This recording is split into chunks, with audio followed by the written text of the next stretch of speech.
Welcome to the next episode of Podcast Payoffs. Gord Vickman here with Dan Sullivan. So glad you're with us today. Dan, I cheekily titled this episode, Energizing Teamwork When Tech Wears Thin. That sounds like corporate gobbledygook, but you'll see where I go with this. So, we talk a lot about AI, Dan, both you and I, and inside the company. We had an amazing presentation. Tim Sullivan, who's on our tech team, did a presentation at a recent company meeting and just blew everybody's mind with the capabilities. And obviously, he's very technically inclined, but he was showing people apps that he built in his spare time. He's like, I was in the shower and I built an app, and everyone's brains are like leaking out of their head. And I thought, there's a little bit of overwhelm going on right now in terms of AI, not only in the workplace, but also in your personal life. So before we jump into that, Dan, first of all, welcome to the show.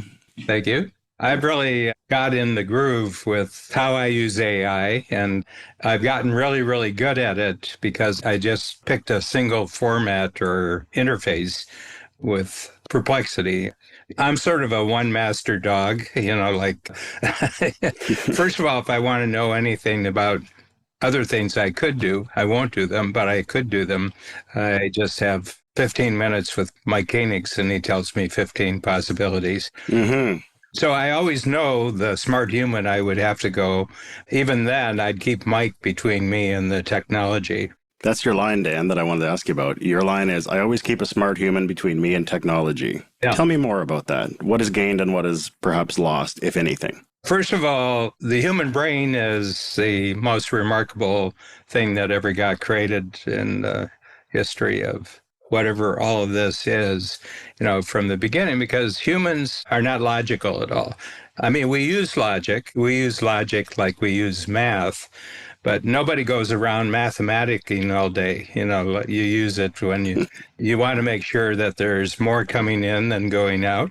Maybe a Rain Man does the math all day when the matchbox falls on the ground, but you're right. He's the only one. Yeah, and Mike is terrific, and and then we have Leora Weinstein in the program, and Leora is just enormously creative and productive in how he uses AI. Chad Jenkins, so I'm surrounded more and more, and that's outside of our company, and inside our company we have growing capabilities. So all I have to do is be really, really good at what I want, and then I have tools like a fast filter, my go-to. You sent me 2 fast filters for the 2 podcasts that we're doing. I get it instantly. I know what we're going to talk about. So I know this technology is there. I know it's a forever technology. You can't reverse the progress on AI any more than you could with electricity. And we want electricity. And AI to me is a new power source. Mm-hmm. I don't have to be sticking my finger in the socket to learn about electricity. I know what a shock is, and I'll let somebody else stick their finger in the socket, including you. The line from that Chris Farley movie with David Spade, oh my gosh, it was funny. He said, you can get a look at a great steak by sticking your head up a cow's ass, but sometimes you got to take the butcher's word for it. Yeah. So there's a link I'll put in our show notes if you're curious. I found this site, Dan. It's called allaitools.whatever. You can just go in the show notes and I'll link there. It'll be the first thing you see, All AI Tools. And what it is, someone has basically made a search engine for AI tools. And you can search by not only the tool itself, but what you want to do. So I was playing with it and I put in, audio music. And then, of course, it populates and there's 500 different AI tools to do this and do that. Pass it over to our audio engineer, Willard Bond, and he's like, wow, that's a comprehensive list. I'll dig in eventually. And I was thinking, this is fun to have, but when you have 1,800 options to accomplish everything, then I'd suggest that you probably have no options because you got information overload. And then I started thinking, if I'm feeling this as someone who's reasonably technically inclined, I'm sure there are people who are less technically inclined who are probably feeling a little bit of the overwhelm themselves. And perhaps maybe going into, in your gap gain model, like they're gapped out because they're thinking, everybody knows more about this than I do. I don't know anything. Why am I not a master of this? So that's why I wanted to, start this podcast and just talk about digital overwhelm and maybe get some strategies from you for people who may be feeling that gap. I'll start with a little story. It's a very reassuring story.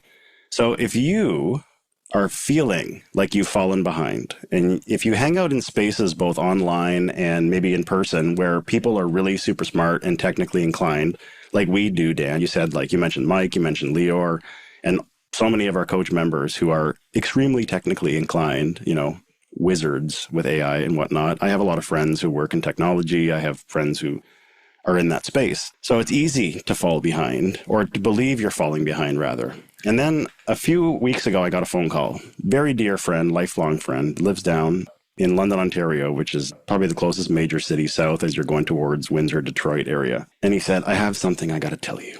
I said, okay, tell me. He said, did you know that ChatGPT can make recipes?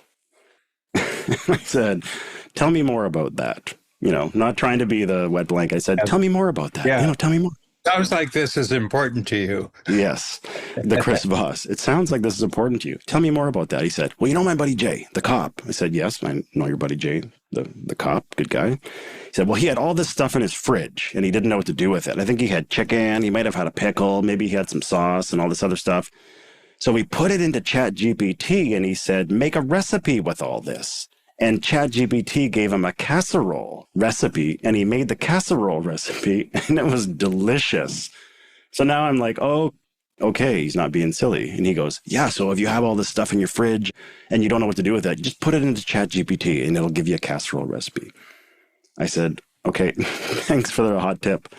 So I left the conversation, and I thought, if you are even on first base with all of this technology, it's important to note that the overwhelming majority of the world just discovered, first of all, they don't even know ChatGPT exists or what to do with it. Secondly, many of them have just discovered that ChatGPT can create a recipe for you. So you're not behind. You're not so far behind that you can't catch up. And there's plenty of time. Now, I wouldn't suggest waiting 5 years to start dipping your toes into the pool here. But just so you know that when you hang out in spaces where people are technologically inclined and they're talking about this a lot, it's easy to get gapped out and think you've fallen behind. But the overwhelming majority of the world on the outside of the biodome here that I'm talking about just discovered that ChatGPT can make a casserole for you. Yeah. Can I even push your thought further? Yes. That regardless of what you have on hand, ChatGPT will turn it into a casserole. It's true. I got a box of rusty nails. I got a dirty old wig. Yeah. Got some old phone bill here. What are you going to make? Got some cheese? Okay. So turn on the oven to 350, and then you're going to do that.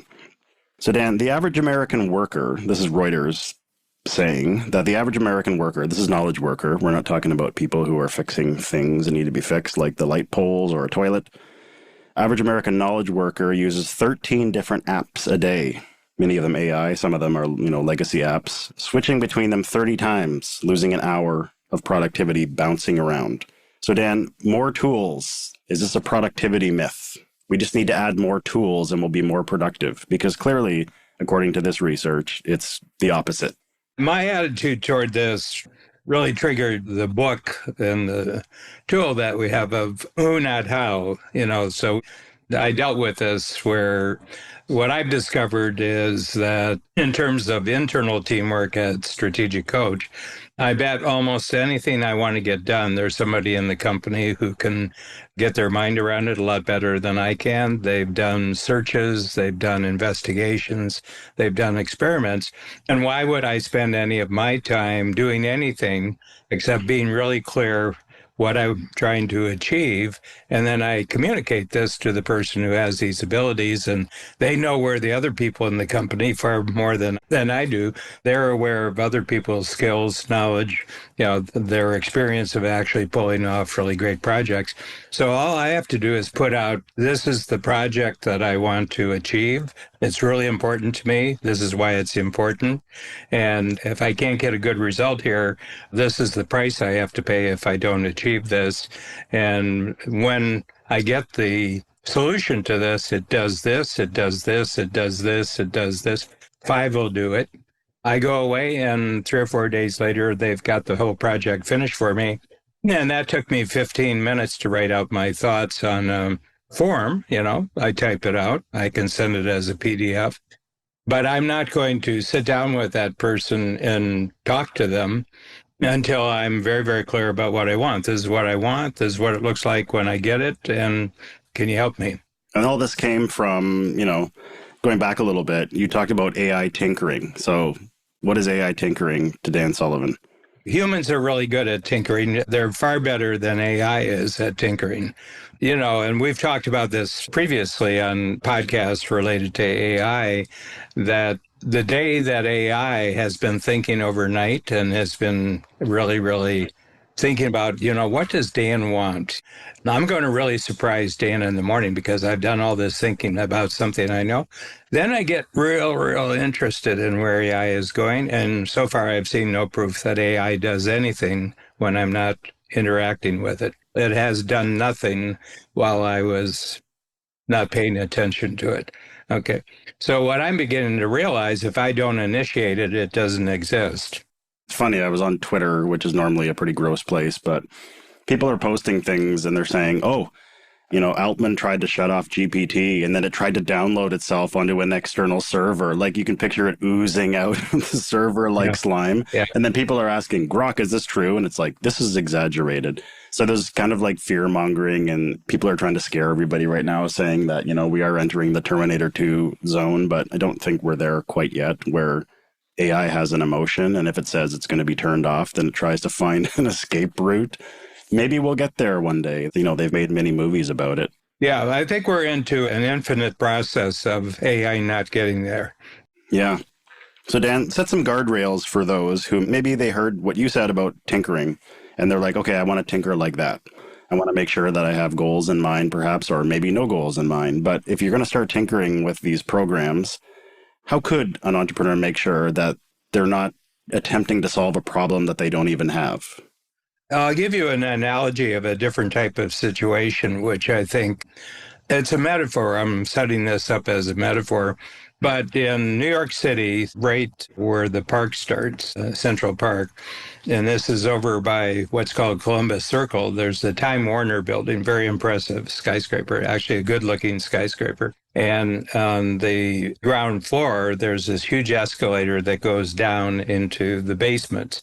And that entire basement, you can be at the very, very top of the escalator and you look down and it's just the most amazing Whole Foods store you ever saw. I talked to some people, how many products does Whole Food, a really big one? And it's about 50,000 products, and this is a real good size Whole Foods. Now, if I set it as a goal that I have to know every product that's in Whole Foods, that would be 3 lifetimes for me. Mm-hmm. But actually, I actually just wanted to get a couple bags of walnuts, and I go down there and it's easy to find. So I'm only looking for one thing, the 49,999 products I don't have to know about. But if in the future there's one of them I need, I know how to get it. And so my sense is be clear about what you're looking for. At all times, your job as a human is to be very, very clear about what you're looking for. And I'm pretty good about just walking into a store, finding one thing and walking out having purchased it. So my sense is that the skill that humans need to deal with this universe of complexity is the same as all other universes of complexity. It's like there's easily 100 million entrepreneurs in the world who are entrepreneurs. We have an entrepreneurial coaching program, but I'm not looking for 100 million. I'm just looking for probably an extra 500 for next year, to get into the program. 1,000. We shoot for 1,000 new people in the program. And I don't have to find them. Our sales team has to find them. Our marketing team has to attract them to the point where our sales team can actually talk to them. And then we have a screening process. Is this person right for our program? So more and more, I'm talking to the salespeople. I said, you're the buyer here. You're not the seller. They're the ones who want to know about Strategic Coach. So they've got some reason to know about this. Find out what the reason is and see if it lines up with the kind of person that we're actually looking for. You're not selling the program. They're already in the mood to buy something. All you have to do is make sure that adding this extra person to the Strategic Coach program doesn't screw up the program. Casting. Yeah. We've had people who are, not appropriate. One is that they're not at a high enough level of being an entrepreneur. You got to, by the standards of the world, you already have to be successful. You have to be talented. You have to be ambitious. And then there's an amount of money we want to see that you've already made that indicates that you're ready to take a jump. That makes sense. Yeah, and the same thing goes for team members. We have two kinds of bringing on board. We have new entrepreneurs in the program, and then we have new team members in the team. Okay, but we're in a position where we're the buyers. We just have to put out, this is what we're buying. For us to buy you, your participation with us, either backstage or front stage, you have to be this type of person. When we're bringing new team members in, is there an expectation? I know you're not directly involved in the hiring process, but at the top levels when you're having your closed door discussions, how woven is AI into that process? I don't mean like give away the company secrets, but... You don't really know, but I would say that probably as our team becomes more familiar with AI in terms of their own work, this would be the onboarding team. Mm-hmm. People say, well, if you're HR, I said, well, it's all HR. It's all human relationships. So I said, everything, as far as I'm concerned, is HR. So let's not use the word HR because it's a meaningless term. But the big thing is that the more and more that you become really familiar and comfortable with what the company is and who's already in the company, then if you're bringing someone new, it's not so much what they can do because we've already done some testing, layers of testing that the person is good at this type of activity. So that being the case, will they fit in with the existing team? I mean, on day one, are they valuable? Mm-hmm. Yeah, that's what we want. And not only are they valuable, but they're comfortable and excited about bringing their role, their specific role to the company, and it's yes or no. We're in the marketplace, they're in the marketplace. We just want to see if there's a fit. Where I was going with that was thinking about Shopify. Shopify is the most successful Canadian tech company ever. Yeah. Multi-gigabillionaire Toby Lutke, am I pronouncing that right? Toby Lutke, so the founder. I guess. Interesting guy. There was a decree online that I read recently, and Shopify has announced, perhaps it was internal and it leaked. I don't know how it got out, but it was the talk of the Twitter town for a short while. And Shopify has announced that they are no longer going to be adding any new team members to the company unless the team that wants to hire a new person can prove that AI cannot do that job better. That's become a meme almost. Yeah. I see that popping up. But it's not some strange new demand or requirement to do it. I came from the United States to Canada. My first job was as a copywriter in a big ad agency. And one of the questions they said, do you type? Like, can you type without staring? Are you typing with two fingers, like tick, tick, tick, tick, tick, tick, tick, tick, or can you actually use all 10? I use all 10 fingers. I was very fortunate because if I hadn't been drafted into the Army, I probably wouldn't know that skill. But I got into a position where I had to back up other people, but I had to type. So they sent me to typing school. And I'm good. I'm 40, 45 words per minute, decent shape. It doesn't have to be accurate because autocorrect. Well, yeah, in those days it was a person, who did it, and they could make perfect sense of my rough typing notes. And all I had to do is pump out ad copy or commercial copy. It might be an ad in paper or it might be a commercial radio or television in those days. And this is 1970s. This is before a lot of people were born. But if it was handwriting, just couldn't do that with a top agency. They just had to move stuff really quickly. So 1971, can you type? 2025, what AI tools are you available with? These are technical skills. I mean, you can't hire someone who really desires to be a plumber unless they know plumbing. They have to have some technical hands-on. So we're crossing a thing is that hands-on knowledge. In other words, you have experience of this sort of thing is becoming important. But we're making a big deal out of something that actually has been going on forever. Yeah. Can we leave you on your own and know that at the end of a half hour, an hour, if we ask you to type up a page, can you do it? And the same thing now, do you have basic AI skills? Can you sort out? Can you organize? Can you combine some thoughts and put it? And that's what AI does. So it's really good. Now, Tom Labat, who's another one of our clients who says, do you even know what AI is about? Do you even have the right attitude of dealing with AI? And he has a course on mindset, AI mindset. Just what's the relationship that you're bringing? You're bringing a lot of knowledge. You're bringing a lot of skill. You have ambition. You're bringing that. But can you interact with this new technology? So that's basically what you want. And I mean, in the Shopify example, haven't corporations been doing this since the dawn of time? Before they hire someone, instead of saying, okay, so people freaked out, they're like, oh no, the robots are coming. Toby won't hire anybody unless AI can do the job. Okay, well, think back to 10 years ago. Take AI out and just put the words someone else. Before we hire this lady, can we just not give this work to someone else who's already here? But it's interesting because, let's say they do want to bring a new team member in their effort to prove that AI can't do the job, it's more than likely that they're going to find that they discover a way to have AI do that job. So maybe this is some kind of brilliant mind game that Toby Lutke is playing with his team, and he's like, okay, well, try and figure out if AI can do this and try and prove or disprove that. Most of the time, they're probably going to find that the job, as of right now, can't be done entirely by AI, but eventually we may get there. Who knows? Mm-hmm. By the way, Dan, I can type too. And there was a high school class. And I still remember, you brought back this very vivid memory for me. Mr. Gingrich was his name. And his claim to fame was he went to high school with Madonna. Oh, yes. We'd sit at these typewriters and he would just bark, A, A, A. And we'd all go, A, A, A. And then S, S, S. And then you tap S, S, S. So this is an entire semester of this man. He may have been in the army because he had kind of like the drill sergeant voice, but he would just pound the letters into you.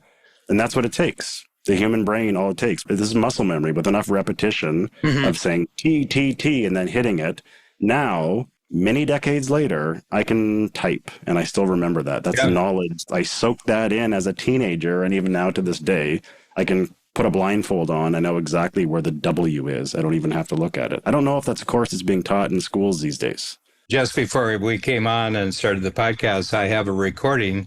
So I write a book every quarter, a small book. It's about 50 pages of actual print. We're moving through it, so I'm getting near the end. This is for this quarter. And it's called Always More Ambitious. That's the name of the book. They're all the same. They have an introduction, they have 8 chapters, and they have a conclusion, and then the little bridge to how this relates to being in strategic coach programs. So all the concepts are geared to exploring the kind of thinking that we do, thinking about your thinking in strategic coach. So I had about 40 minutes and I have a recording session where I'm interviewed and I use my tool called the fast filter. And I just went the best result. And I spent about 5 minutes on the best result. I put in, probably 60, 70 words. And then I went to Perplexity, the AI program, and I said, now, what I want you to do is I want you to write a 110-word best result using my copy. And it did. And I said, now break out the 5 individual ideas that are hit upon in the introduction and make them success criteria. And it did, knocked him out. And I said, okay, I put in a few more thoughts clarifying it. And then I said, now here's the thing. What I'd like you to do is to have a variety of sentences, short sentences, medium-sized sentences, and long sentences. And I want one complex sentence in the introduction that has 3 clauses to it. And then I also want you to add 2 incomplete but high-impact incomplete sentences. And it did, and it sounded just like Dan. I said, okay, now do the same thing for the 5 success criteria. They're 40 words each, and I did that. I said, okay, now we go to the worst result. So let's take everything I've written, and I want you to write a 110-word negative. This is oppositional, this is pessimistic, this is where what I've written before is very confidence building. It's very clarifying. I want this to be that this is very pessimistic, this is very confusing, this is very complex. 110 words come out. And then I put it right into a fast filter. I took it from Perplexity and moved all the things to Perplexity. They all fit. They all made sense. They were all cohesive and everything else. And then I had the real contrast between the best result and the worst result. And I looked at it, it's done. That was 35 minutes. I had a complete chapter. I'll be interviewed on this. The transcript of the interview goes to the actual writer who writes it, and he'll create 4 complete pages of copy, and that's all it took. Yeah. Now, if you measure back, that represents about 25 years of me being really, really good at outlining a really good chapter in the book. And I used to do this in pencil. I used to do this in pen. But I'm just doing what I've already done, but I've just included this productivity enabler called AI that does it for me. And it knows my voice. I would say it sounds like Dan, 90% sounds like Dan after my first try with it. And I've gotten better at that. That's cool. Let's pretend for a moment an entrepreneur approaches you in a workshop and they say, Dan, I've got a company, I've got a team. Obviously, I'm in the workshop.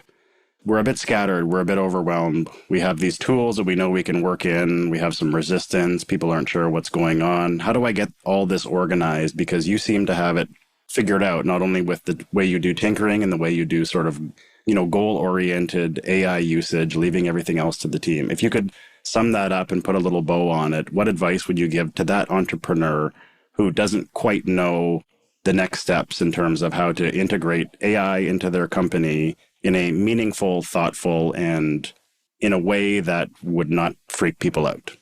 Well, first of all, what do you want your company to look 3 years from now? Okay, so you would say 3 years from now, and you put in exactly how you want the company operating. Okay, and especially what you want to say is, what do I want to be doing as the entrepreneur over the next 3 years? So at the end of 3 years, how have I improved as an entrepreneur? That's the best result. Now, 5 success criteria that are measurable, you put those 5 in, and then you put the opposite, you put the oppositional paragraph in, and you run them off, and you talk to your team and say, now, who knows anything about AI here? And this is different from 2 years ago because there's been a tsunami of new capabilities coming into the market. And somebody says, well, I know how to do this. I know somebody how to do this and everything. I says, good. Read it over, talk it over among yourselves and say, how are we going to move forward? And they come back and they say, this is what we should do this and everything like that. And my leadership is simply telling people what I want. I mean, when you came on as podcast manager, I didn't know anything about, I knew how to talk into a mic, You still do. I still do. I don't know if there's been any improvement, but it's good enough. So here's the thing. It's not my job to transform our company into a network of fiends, but I have a feeling that everybody's talking to everybody else out there. They're exploring things, they're tinkering, for their own right. And I'm sure that some of the skills they've developed for their own purpose is going to be useful to us. And with that, Dan, one line that we shared in a previous podcast was, at least for now, AI is your car wash, but you still got to put the wax on yourself. Yeah, and we had a discussion group. Every quarter, we have about a dozen coach people, clients, and some team members. So we were last night, and one of them had his Tesla X. He was leaving. He says, watch. He says, I'll just summon it. And he went to his iPhone, and he put it in, and it starts up, lights up, backs up perfectly. And he says, that's what I can do now. And I said, that's terrific. Okay. So I said, if I ever need anyone to drive me somewhere, you're the person. Or not. The car. Yeah. So the big thing is to realize that the key to using any technology, but obviously this is a big jump in technological capability, your ability is to interface with other people who know AI and say what you want to achieve and let them figure it out. And that's where we end. I got nothing to add. Words of wisdom. Dan, always a pleasure. Thanks so much. Thank you.